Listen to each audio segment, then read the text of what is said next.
आइए स्टूडेंट, स्वागत है आप सभी का विजय स्टडी पॉइंट में। जैसा कि आपने थंबनेल में देखा कि आज हम सभी बिहार बोर्ड मैट्रिक परीक्षा 2025 क्लास 10th पीयूषम भाग 2 संस्कृत अध्याय 6 भारतीय संस्कारः के टोटल वीवीआई ऑब्जेक्टिव देखने वाले हैं बच्चों, जो डायरेक्ट एग्जाम में फंसेगा बच्चों।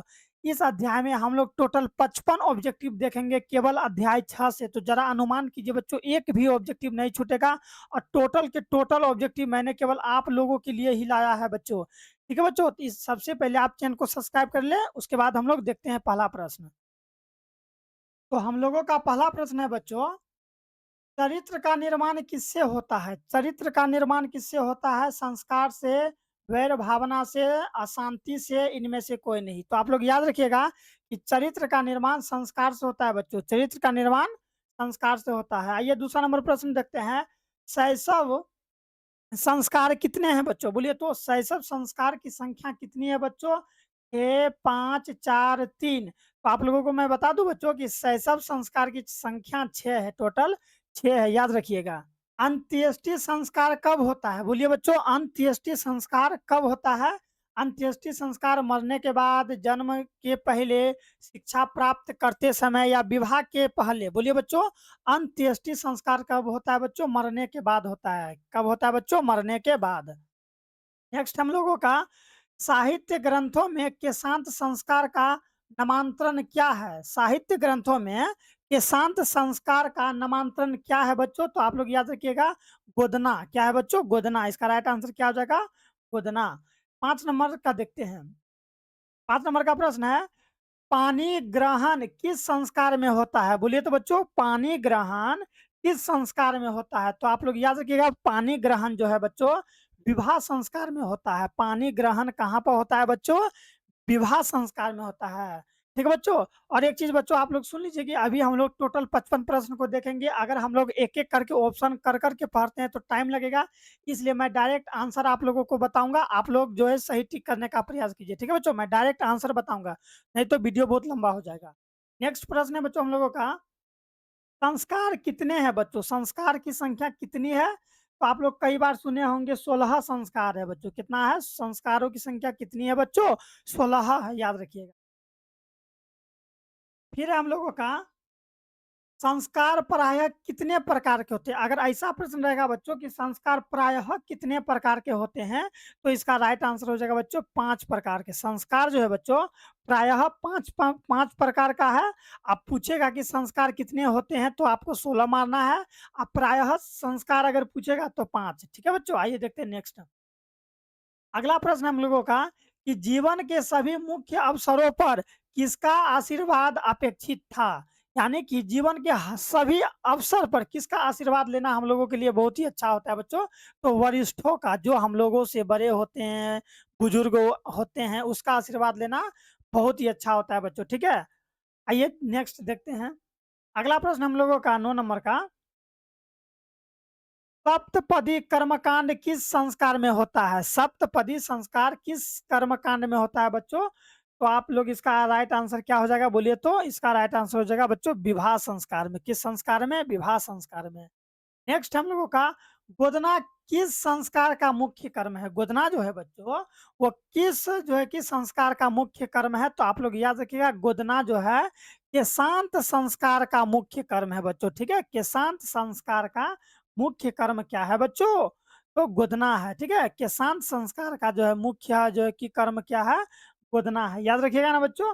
आइए आगे देखते हैं 11 का, कन्यादान किस संस्कार में होता है? आप लोग ऑटोमेटिक जान रहे हैं कि कन्यादान कब होता है बच्चों? जब शादी विवाह होता है तब होता है ना कन्यादान। तो विवाह संस्कार, कन्यादान किस संस्कार में होता है बच्चों? तो विवाह संस्कार। कितना इजी प्रश्न है बच्चों, याद रखिएगा। और बच्चों ये प्रश्न 2018 में पूछा गया है, बहुत इंपॉर्टेंट प्रश्न है। नेक्स्ट है, अंतिम शिक्षा संस्कार का नाम क्या है? पूछ रहा है कि अंतिम शिक्षा संस्कार का नाम क्या है? तो बोलिए तो क्या है? बोलिए, आप लोग पढ़े हैं ना चैप्टर, बोलिए। समापवर्तनम बच्चों, क्या हो जाएगा इसका राइट आंसर? समापवर्तनम। नेक्स्ट हम लोगों का, विवाह संस्कार के अंतर्गत क्या नहीं आता है? बोलिए बच्चों, विवाह संस्कार के अंतर्गत क्या नहीं आता है? गोदना, वागदान, कन्यादान या सिंदूर दान? बोलिए तो विवाह संस्कार के अंतर्गत क्या नहीं आता है? तो आप लोग याद रखिएगा, गोदना नहीं आता है। विवाह संस्कार और गोदना से कोई संबंध नहीं है बच्चों। और ये जो है वागदान, कन्यादान, सिंदूर दान, ये सब चीज़ आप लोग सुने होंगे, शादी विवाह में ये सब चीज़ होता है। नेक्स्ट हम लोगों का शैक्षणिक संस्कार कितने हैं बच्चों? बोलिए तो शैक्षणिक संस्कार कितने हैं? तो शैक्षणिक संस्कार की संख्या 5 है बच्चों, याद रखिएगा ना। शैक्षणिक संस्कारों की संख्या बच्चों कितने हैं? तो 5 है। नेक्स्ट हम लोगों का सीमांतोन्नयन किस प्रकार का संस्कार है बच्चों? सीमांतोन्नयन किस प्रकार का संस्कार है बच्चों? तो आप लोग याद रखिएगा, जन्म पूर्व संस्कार है सीमांतोन्नयन। ठीक है, जन्म पूर्व संस्कार माना जाता है बच्चों। ठीक है, नेक्स्ट देखते हैं। अगला है, प्राचीन काल में शिष्यों को क्या कहा जाता था? प्राचीन काल में बच्चों जो शिष्य होता था उसको क्या कहा जाता था? छात्र, ब्रह्मचारी, या फिर धनुर्धारी, या फिर अंतेवासी? तो आप लोग याद रखिएगा, प्राचीन काल में जो शिष्य होता था उसको ब्रह्मचारी कहा जाता था बच्चों। बहुत इंपॉर्टेंट प्रश्न है, 2018 में, 19 में, 21 में ये सब प्रश्न पूछ लिया गया है, इसलिए इंपॉर्टेंट सब प्रश्न बच्चों मैं आप लोगों के लाया हूँ बच्चों। तो चैनल को सब्सक्राइब कर लीजिए ताकि आपको जल्द से जल्द और हमेशा मेरा सारा वीडियो मिलते रहे और आपका एक भी मार्क्स एग्जाम में ना कटे। 90 प्लस लाना है बच्चों संस्कृत में। नेक्स्ट हम लोगों का, प्राचीन संस्कृत की पहचान किससे होती है? बोलिए तो बच्चों, प्राचीन संस्कृति, ठीक है बच्चों, प्राचीन संस्कृत की पहचान किससे होती है? धर्म से, संस्कारों से, कर्म से या धन से? तो याद रखिएगा, प्राचीन संस्कृति की पहचान जो है किससे होती है बच्चों? संस्कार से होता है। किससे होता है? संस्कार से। ठीक है, याद रखिएगा। नेक्स्ट हम लोगों का, जन्म पूर्व कितने संस्कार है बच्चों? जन्म पूर्व कितने संस्कार है? तो जन्म पूर्व 8 संस्कार है बच्चों। ठीक है, जन्म पूर्व कितने संस्कार है बच्चों? 8 संस्कार है। नेक्स्ट हम लोगों का बच्चों, भारतीय जीवन में किस काल से संस्कारों का महत्व चला आ रहा है? बोलिए तो भारतीय जीवन में किस काल से संस्कारों का जो है बच्चों महत्व चला आ रहा है? तो बोलिए इसका राइट आंसर क्या हो जाएगा? आधुनिक काल से, मध्य काल से, प्राचीन काल से, या फिर अत्याधुनिक काल से? बोलिए बच्चों, इसका 20 का राइट आंसर क्या हो जाएगा? इसका राइट आंसर क्या हो जाएगा? प्राचीन काल से बच्चों। आप लोग जाने होंगे कि संस्कार का जो है कि महत्व कब से चलते आ रहा है बच्चों? प्राचीन काल से चलते आ रहा है। नेक्स्ट है, पुंसवन संस्कार कब होता है बच्चों? पुंसवन संस्कार कब होता है? तो आप लोग याद रखिएगा, जो पुंसवन संस्कार है बच्चों, जन्मोपरांत होता है। पुंसवन संस्कार जो है जन्मोपरांत होता है। बहुत इंपॉर्टेंट प्रश्न है, 2021 में पूछा गया। वागदान किस संस्कार में होता है बच्चों? वागदान किस संस्कार में होता है? तो आप लोग बोलिए इसका राइट आंसर क्या हो जाएगा? वागदान होता है बच्चों उपनयन संस्कार में। वागदान होता है उपनयन संस्कार में। नेक्स्ट है, भारतीय संस्कृति की अद्वितीय विशेषता क्या है? भारतीय संस्कृति की अद्वितीय व्यवस्था है, क्या है बच्चों? तो संस्कार है। क्या है? संस्कार है, याद रखिएगा ना। भारतीय संस्कृति की अद्वितीयता क्या है? तो संस्कार माना जाता है बच्चों। नेक्स्ट है, समापवर्तन संस्कार का उद्देश्य क्या है? समापवर्तन संस्कार का उद्देश्य क्या है?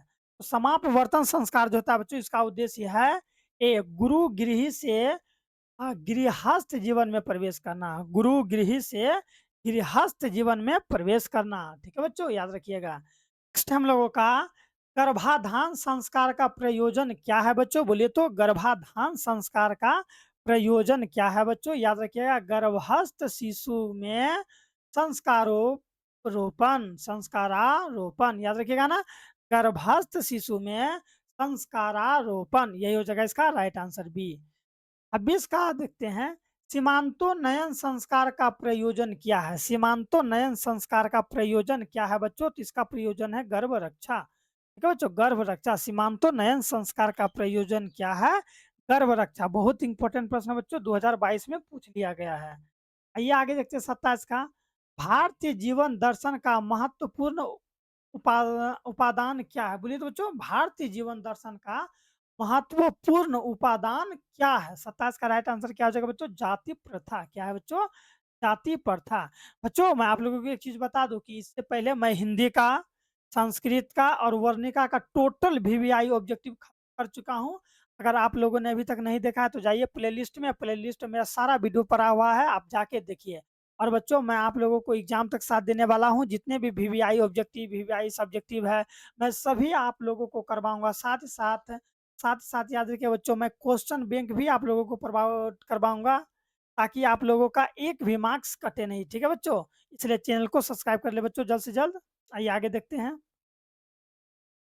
केशांत संस्कार कहाँ होता है बच्चों? बोलिए तो केशांत जो संस्कार है वो कहाँ होता है? तो याद रखिएगा केशांत संस्कार होता है गुरुगृह में। कहाँ होता है? गुरुगृह मतलब गुरु जी के घर पर होता है केशांत संस्कार। नेक्स्ट है पुंसवन संस्कार का उद्देश्य क्या है? बोलिए तो बच्चों पुंसवन संस्कार का उद्देश्य क्या है? तो याद रखिएगा पुंसवन संस्कार का उद्देश्य है बच्चों गर्भधारण। पुंसवन संस्कार का उद्देश्य क्या है? गर्भधारण। नेक्स्ट है किस संस्कार को गोदना भी कहा जाता है? किस संस्कार को गोदना भी कहा जाता है बच्चों? तो केशांत संस्कार को गोदना भी कहा जाता है। केशांत संस्कार को गोदना भी कहा जाता है। लाजा होम कर्मकांड किस संस्कार में होता है बच्चों? बोलिए तो लाजा होम कर्मकांड किस संस्कार में होता है बच्चों? तो आप लोग याद रखिएगा इसका राइट आंसर हो जाएगा बच्चों विवाह संस्कार। क्या हो जाएगा बच्चों? विवाह संस्कार में होता है। नेक्स्ट हम लोगों का भारतीय जीवन दर्शनस्य महत्वपूर्ण उपादानाम डैश डैश डैश इति रिक्त स्थाने देखिए उचित पद भरे। बोल रहा है कि यहाँ पर क्या भराएगा बच्चों? तो 32 का राइट आंसर बोलिए क्या हो जाएगा? यहाँ पर क्या भराएगा? तो यहाँ पर संस्कार भराएगा। क्या भराएगा?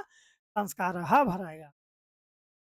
नेक्स्ट हम लोगों का जन्म पूर्व संस्कार क्यों किया जाता है? यानी कि जन्म से पहले संस्कार क्यों किया जाता है बच्चों? तो आप लोग याद रखिएगा इनमें से सभी हो जाएगा इसका राइट आंसर। यानी कि गर्भ की रक्षा के लिए किया जाता है, गर्भस्थ में संस्कार रोपण हेतु किया जाता है, गर्भवती की प्रसन्नता के लिए भी किया जाता है। यानी इनमें से सभी हो जाएगा इसका राइट आंसर बच्चों। हैं नेक्स्ट हम लोग का बच्चों जल्दी जल्दी चैनल को सब्सक्राइब कर लीजिए, वीडियो को लाइक कर दीजिए बच्चों, अपने दोस्तों को भी शेयर कर दीजिए, ठीक है? आइए देखते हैं। प्राचीन काले शिष्य डैश डैश डैश इति कथयेत क्या इति कथयते अस्म रिक्त स्थान में जो है कि बोला है कि पूर्ति कीजिए उचित विकल्प को देखकर। बोलिए इसका राइट आंसर क्या हो जाएगा? यहाँ पर जो है कि ये खाली स्थान जो आप लोग को देख रहे हैं यहाँ पर क्या भराएगा बच्चों? जल्दी जल्दी चैनल सब्सक्राइब कर लीजिए प्यारे बच्चों क्योंकि ये सब कुछ आप लोगों के लिए ही है। तो यहाँ भराएगा बच्चों ब्रह्मचारी। क्या भराएगा बच्चों? नेक्स्ट हम लोगों का निम्न में से गृहस्थ जीवन का संस्कार कौन सा है? निम्न में से गृहस्थ जीवन का संस्कार कौन सा है बच्चों? गृहस्थ जीवन का संस्कार पूछ रहा है बच्चों तो विवाह है। क्या है? विवाह को गृहस्थ जीवन का संस्कार माना जाता है क्योंकि विवाह करने के बाद हर इंसान क्या करने लगता है? गृहस्थ जीवन जीने लगता है। अगला हम लोगों का पहले शिष्य वेदारंभ कहाँ करते थे? पहले जो है शिष्य वेद का आरंभ कहाँ करते थे बच्चों? तो गुरु गृह में, ठीक है? यानी कि गुरु जी के घर पर करते थे। नेक्स्ट हम लोगों का भारतीय जीवन दर्शन का महत्वपूर्ण उपादान क्या है? बोलिए तो बच्चों भारतीय जीवन दर्शन का महत्वपूर्ण उपादान क्या है बच्चों? तो इसका राइट आंसर हो जाएगा बच्चों संस्कार है। क्या है बच्चों? संस्कार। नेक्स्ट है सीमांतोन्नयन संस्कार का प्रयोजन क्या है? सीमांतोन्नयन संस्कार का प्रयोजन क्या है बच्चों? तो आप लोग याद रखिएगा इसका प्रयोजन है गर्भवती की प्रसन्नता। गर्भवती की प्रसन्नता। नेक्स्ट हम लोग का नेक्स्ट है हम लोगों का केशांत संस्कार किसके अंतर्गत होता है? केशांत संस्कार किसके अंतर्गत होता है बच्चों? तो आप लोग याद रखिएगा केशांत संस्कार शिक्षा काल में होता है बच्चों। केशांत संस्कार शिक्षा देते देते जो है ना ये संस्कार जो है करना पड़ता है इस संस्कार को। आगे दिया है कि चूड़ा कर्म संस्कार किसके अंतर्गत होता है? चूड़ा कर्म संस्कार किसके अंतर्गत होता है बच्चों? बहुत इंपॉर्टेंट प्रश्न, तो याद रखिएगा अवस्था में शेषवावस्था में होता है। चूड़ा कर्म संस्कार किसके अंतर्गत होता है? शैशवावस्था में होता है। देखते हैं अब हम लोग जल्दी जल्दी हम लोगों का ऑब्जेक्टिव खत्म ही होने वाला है बच्चों। जल्दी जल्दी चैनल को सब्सक्राइब कर ले प्यारे बच्चों क्योंकि ये सारा कुछ आपको आपके लिए ही मैं प्रोवाइड करवाता हूँ तो बच्चों आइए देखते हैं मंडप का निर्माण किस संस्कार में होता है? आप लोग जान रहे हैं ना मंडप कब बनता है? जब विवाह होता है तब बनता है ना, तो लिखेंगे विवाह में। ठीक है, मंडप का निर्माण किस संस्कार में होता है बच्चों? विवाह में। अगला दिया है कि बचपन में कितने संस्कार होते हैं? बोलिए तो बचपन में जो है कि कितने संस्कार होते हैं? बचपन में 6 संस्कार होते हैं। बचपन में 6 संस्कार होते हैं। आगे दिया है कि गर्भधारण किस संस्कार में होता है?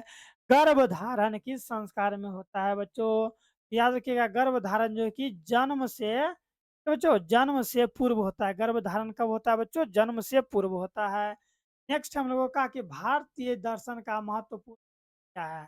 यानी कि भारत के दर्शन का सबसे अच्छा और सबसे महत्वपूर्ण स्रोत क्या है बच्चों? तो संस्कार है। क्या है बच्चों? संस्कार है। बहुत इंपॉर्टेंट सा प्रश्न है आप लोगों के लिए बच्चों। पूरा वीडियो देखिए बिना स्किप किए हुए बच्चों। और बाकी का चैप्टरों का ऑब्जेक्टिव मैंने अपलोड कर दिया है, जाइए और जाके आप लोग देखिए। एक भी वीडियो मत छोड़िए, क्योंकि हम लोगों को अच्छा मार्क्स लाना है प्यारे बच्चों। 45 का देखते हैं क्या हो जाएगा बच्चों। मरने के बाद कौन संस्कार होता है? बोलिए तो जब इंसान मर जाता है तो मरने के बाद बच्चों कौन सा संस्कार होता है? तो दाह संस्कार होता है। कौन संस्कार होता है? दाह जला संस्कार। याद रखिएगा ना। आगे दिया है कि नामाकरण किस संस्कार में होता है? नामाकरण किस संस्कार में होता है? याद रखिएगा। 46 का राइट आंसर क्या हो जाएगा बच्चों? बचपन में। नामाकरण संस्कार कब होता है बच्चों? बचपन में। देखिए आप लोग, जब किसी के घर में बाबू होता है तो वो बचपन होता है ना, तो उसके कुछ दिन बाद उसका नाम रखा जाता है कि नहीं रखा जाता है? वो इसीलिए बचपन हम लोग टिक लगे। अगला प्रश्न है कि गृहस्थ काल में कितने संस्कार होते हैं? गृहस्थ काल में कितने संस्कार होते हैं? तो याद रखिएगा, एक संस्कार होते हैं। कब? एक। गृहस्थ काल में कितने संस्कार होते हैं बच्चों? तो एक संस्कार होते हैं। अगला दिया गया है बच्चों हम लोगों का कि कब गुरु शिष्यों को उपदेश देकर घर भेजता है? यानी कि गुरु जी कब शिष्यों को उपदेश देकर घर भेज देता है? तो शिक्षा के अवसान में। ठीक है, याद रखिएगा। शिक्षा के अवसान में। पहले के टाइम में क्या होता था? तो भी स्टूडेंट पढ़ाई करने जाता था ना, वो गुरु के घर पर जाता था, आश्रम पर जाता था और वहीं पढ़ाई करता था। जब तक पढ़ाई पूरा नहीं होता था तो वो घर नहीं आता था। हालांकि कभी कभी घूमने आता था, लेकिन हम लोग के यहाँ अभी क्या है, रोज स्कूल जाओ, स्कूल से पढ़ के आओ। यस या नो बच्चों? याद रखिएगा। जल्दी जल्दी चैनल को सब्सक्राइब कर लीजिए प्यारे बच्चों। अपने दोस्तों को भी शेयर कर दीजिए। आइए आगे देखते हैं। वीडियो को लाइक कर दीजिए, कमेंट कीजिए कहीं पर भी दिक्कत है तो बच्चों। नेक्स्ट हम लोगों का, शिष्य का पहला छोर कर्म कहाँ होता था? शिष्य का पहला छोर कर्म कहाँ होता था बच्चों? तो आप लोग जान ही रहे हैं, किसके घर पर? गुरु के घर पर होता था। गुरु जी के घर पर ही उसका छोर कर्म होता था। छोर कर्म मतलब जानते हैं बच्चों? जिसका नाखून काटना, बाल मुंडना, यही सब हुआ छोर कर्म। ठीक है। आइए आगे देखते हैं बच्चों। अगर आप लोगों को फ्री पीडीएफ चाहिए तो जो कि डिस्क्रिप्शन में मेरा लिंक दिया गया है, जाइए डिस्क्रिप्शन में और फ्री में पीडीएफ प्राप्त कीजिए। आप लोगों को 1 रुपया भी देने का ज़रूरी नहीं है, मैं फ्री में पीडीएफ दे रहा हूँ। अगर किसी भी जगह आपको प्रॉब्लम हो रहा है बच्चों, तो पीडीएफ में और साथ ही साथ डिस्क्रिप्शन में मेरा नंबर पड़ा हुआ है, आप हमको फ़ोन लगाइए और डायरेक्ट बात कीजिए। अगर आप पीडीएफ नहीं ले पा रहे हैं, तो आप हमको व्हाट्सएप पर बोल सकते हैं कि सर हमको जो है पीडीएफ चाहिए, मैं आपको पीडीएफ दे दूँगा बच्चों। ठीक है? आप कहीं से भी हो, आप हमको फ़ोन करके आप डायरेक्ट हमसे बात कर सकते हैं, मेरा नंबर डिस्क्रिप्शन में दिया गया है बच्चों। ठीक है? आइए आगे देखते हैं और मन लगा के पढ़िए। नेक्स्ट हम लोगों का कि गुरु शिष्य को कहाँ ले जाते हैं? गुरुजी शिष्य को कहाँ ले जाते हैं बच्चों? वन में लेके जाते हैं कि घर में कि नदी में कि विदेश? बोलिए तो इसका राइट आंसर क्या हो जाएगा? तो घर लेके जाते हैं, तब ना घर ले जाएगा, तब ना शिक्षा आरंभ स्टार्ट करेगा। तो नेक्स्ट है बच्चों हम लोगों का 51 नंबर का कि शिक्षा नियमों का पालन कौन करता है बच्चों? तो शिष्य करता है। ऑटोमेटिक वाली बात है, जो पढ़ेगा वही ना बच्चों शिक्षा नियम का पालन करेगा। बोलिए तो शत्रु कभी करने जाएगा वो सब नियम का पालन? शिक्षा नियम का पालन कौन करता है बच्चों? शिष्य करता है। याद रखिएगा। नेक्स्ट देखते हैं हम लोगों का। अब खत्म होने ही वाला है बच्चों, जल्दी जल्दी चैनल को सब्सक्राइब और लाइक कर लें। गुरु शिष्यों को क्या देकर घर भेजता है? जो गुरु जी होता है, जब उसका पढ़ाई खत्म हो जाता है तो शिष्य को क्या देकर भेजता है? धन, उपदेश, वस्त्र या कलम बच्चों? तो याद रखिएगा, उपदेश देकर भेजता है। क्या देकर भेजता है बच्चों? उपदेश देकर भेजता है। प्राचीन काल में शिष्य वेदारंभ कहाँ करते थे? प्राचीन काल में जो शिष्य होता था वो वेद का आरंभ कहाँ पर करते थे बच्चों? तो याद रखिएगा, गुरु के घर में करते थे। कहाँ पर करते थे? गुरु के घर में। ठीक है, आइए आगे देखते हैं। भारतीय संस्कृति का परिचय किसमें दिखाई पड़ता है? यानी कि भारतीय संस्कृति का जो परिचय किसमें दिखाई पड़ते हैं? समाज में, संस्कार में, दानव में या फिर विवाह में? तो बच्चों तो याद रखिएगा, इसका राइट आंसर हो जाएगा संस्कार में। भारतीय संस्कृति का परिचय किसमें दिखाई पड़ता है बच्चों? तो संस्कार में दिखाई। नेक्स्ट हम लोगों का, अंतिम शिक्षा संस्कार का क्या नाम है? ठीक है बच्चों, अंतिम शिक्षा संस्कार का क्या नाम है? बोलिए तो क्या नाम है? अंतिम शिक्षा संस्कार का क्या नाम है? तो इसका राइट आंसर हो जाएगा बच्चों समापवर्तन। क्या नाम है बच्चों? समापवर्तन नाम है। तो बच्चों इस तरह हम लोग का टोटल ऑब्जेक्टिव हो जाता है समाप्त। तो बच्चों 1 मिनट रुकिए और सुन लीजिए मेरी बातों को। क्या आप लोगों ने अगर चैनल को सब्सक्राइब नहीं किया है तो सबसे पहले चैनल को सब्सक्राइब कर ले बच्चों। साथ ही साथ अगर आप 2025 में जो है कि अगर आप एग्ज़ाम देने वाले हैं तो ये टोटल के टोटल ऑब्जेक्टिव आप लोगों के है और मैं आप लोगों को एग्ज़ाम तक साथ देने वाला हूँ बच्चों। कब तक देने वाला हूँ साथ? एग्ज़ाम तक मैं आप लोगों का साथ देने वाला हूँ। चैनल को सब्सक्राइब कर ले। जितना भी बच्चों क्वेश्चन बैंक है, ठीक है बच्चों? क्वेश्चन बैंक जितना भी है मैं सब आप लोगों को प्रोवाइड करवाऊँगा। साथ ही साथ बच्चों क्वेश्चन बैंक प्रोवाइड कराने के साथ-साथ किसी भी चीज़ का अगर पीडीएफ चाहिए तो जाइए आप लोग डिस्क्रिप्शन में जाइए बच्चों, या डिस्क्रिप्शन में जाके आप लोग वहाँ से जो है कि लिंक से डाउनलोड कर लीजिए, या नहीं तो आप हमको व्हाट्सएप कीजिए, मैं यहाँ पर भी आपको प्रोवाइड करा दूँगा। और आपको अगर कहीं भी दिक्कत है आप हमसे जो है बात कर सकते हैं। मैं आप लोगों को जो है कि total VVI objective, total VVI subjective सभी मैं आप लोगों को प्रोवाइड करवाऊँ। तो बच्चों, तो इस तरह हम लोग का टोटल ऑब्जेक्टिव होता है समाप्त। अब हम लोग अध्याय 7 नीतिश लोकाहा को देखेंगे अगले दिन। तो जल्द से जल्द चैनल को सब्सक्राइब कर लीजिए। अगर अभी तक आपने वीडियो को नहीं देखा है तो जाइए प्लेलिस्ट में और वीडियो को देखिए। सी यू, बाय।